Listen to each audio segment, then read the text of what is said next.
ब्रह्मगति प्रदाया विद्याहिका ब्रह्मगति प्रदाया बोधो हि कोयस्तु विमुक्ति हेतु बोधो हि कोयस्तु विमुक्ति हेतु ओलाभ आत्मावगमो हि यो वै ओलाभ आत्मावगमो हि यो वै जीतं जगत के न मनो येन जीतं जगत के न मनो ये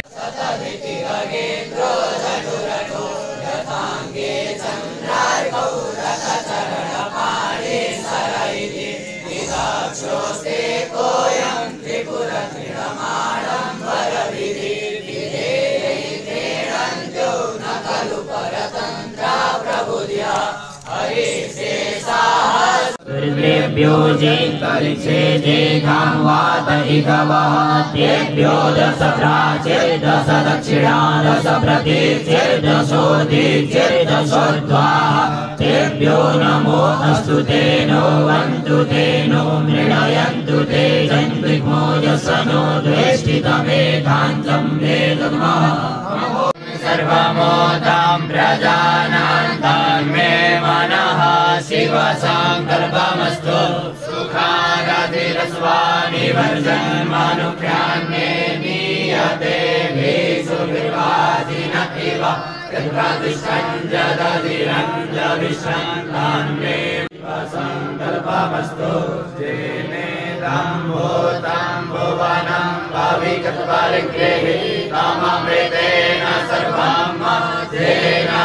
स्थायते सप्तहोता तन्मे मनः शिवसङ्कल्पमस्तु तस्मिन् सामजो मुखे तस्मिन् वसति स मे धर्म च मे शक्ति स मेऽर्थ स म एव च म विद्या च मे भक्ति स मे जिनेन कल्पन्ताम् इन्द्र स मे सोम स म इन्द्र स मे सविता च म इन्द्र स मे सरस्वती च म इन्द्र स मे पूर्वा च म इन्द्र स मे बृहस्पति च म इन्द्र स मे जिनेन कल्पन्ताम् इन्द्र स मे वरुण स म इन्द्र स मे धाता च म इन्द्र स मे पुष्टा च म इन्द्र स मे मरुत स म इन्द्र स मे विश्वे च मे देवा इन्द्र स मे जिनेन कल्पन्ताम् पृथिवी च म इन्द्रे रुद्रमन्यव उतोत इगवे नमः बाहुभ्यामुत ते नमः जाते रुद्रशिवा तनूरघोरा पापकाशिनी तयानस्तन्वा सन्तमया गिरिसन्ताभिचाकसी जामिखुङ्गिरिसन्तहस्ते विवर्गस्तवे शिवां गिरिप्रदां कुरु माहितुं श्रीः कुरु कञ्जगत शिवेन वर्चसा त्वा गिरिसाक्षात् वदामसि यथा नः सर्वमि जगदयस्मकुं सुमना असत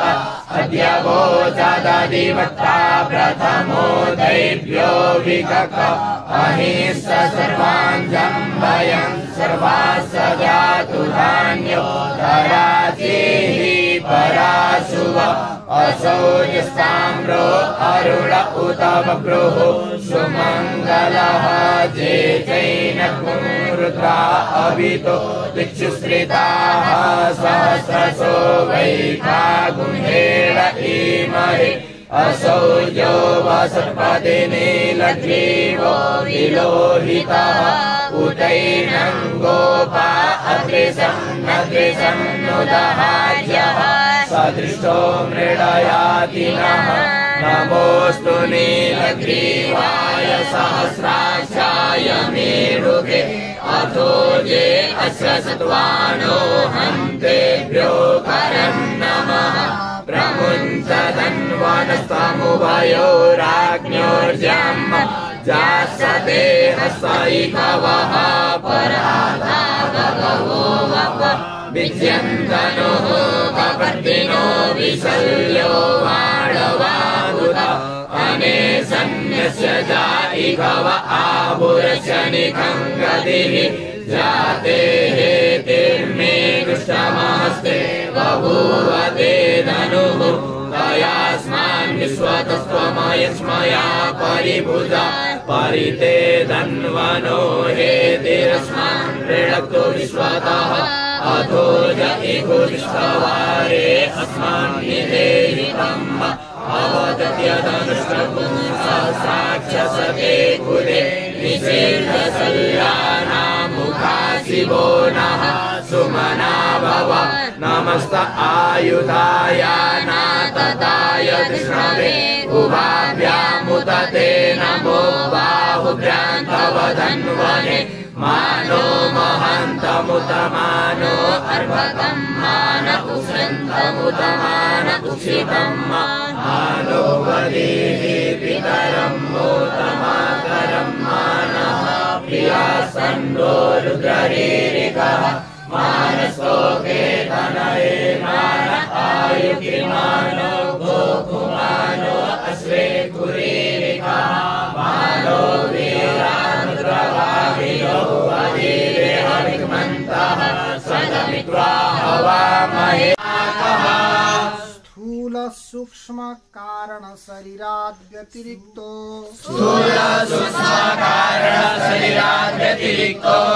अवस्थात्रय साक्षी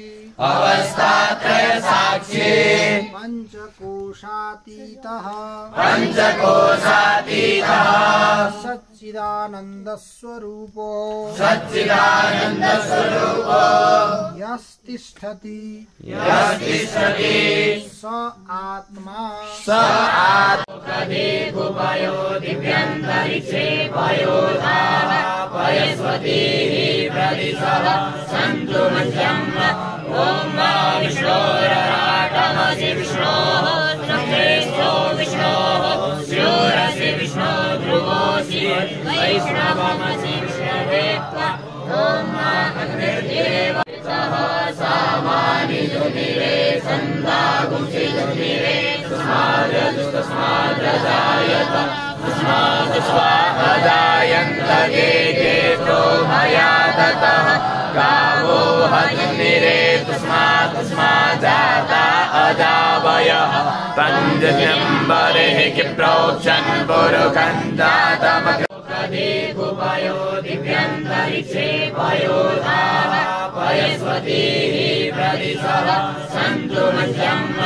ॐ मा विष्णोरराटमसि विष्णोः श्रेष्ठो विष्णोः स्योरसि विष्णो ध्रुवोऽसि वैष्णवमसि विष्णवे त्वा ॐ